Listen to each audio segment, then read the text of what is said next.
Vacuum ni kan, korang tak perlu nak buang habuk. Let's say korang dah vacuum, lepas tu ada habuk kan kat dalam ni kan. Korang letak je kat sini. Lepas tu dia akan sedut. Habuk ni, dia akan sedut masuk kat dalam ni. Senang. Okay, kita tunjuk daripada awal lah. Let's say korang nak vacuum.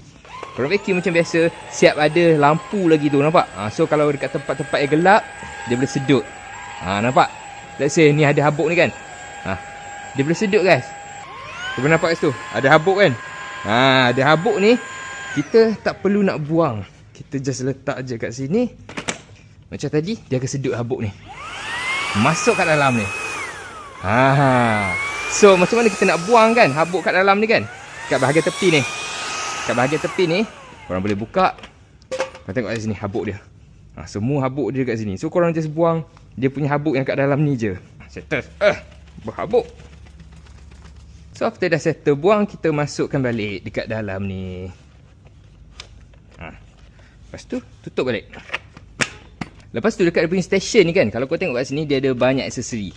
Kau nak guna nozzle yang jenis macam mana, semua ada kat sini. Yang macam ni ada, yang macam ni pun ada, ataupun yang jenis tirus macam ni pun ada. So let's say korang nak tukar, korang just tekan je kat sini. Kita buang. Okay, kita ambil yang ni. Kita ambil yang macam ni. Tekan. Lepas tu let's say korang nak vacuum dekat sini kan, tekan je. Vacuum dekat celah ni. Ataupun kalau korang nak ubah dia punya speed ni, kau tekan ni. Yang ni yang kuat. Yang ni yang biasa. Yang ni yang eco. Yang ni yang kuat lah. So dia punya sedutan tu memang kuat guys. Lepas tu ada dia punya level bising. Lepas tu dia ada level bateri tau kat sini. Kalau korang nampak. Nampak? 95% lagi. Function ke tak benda ni?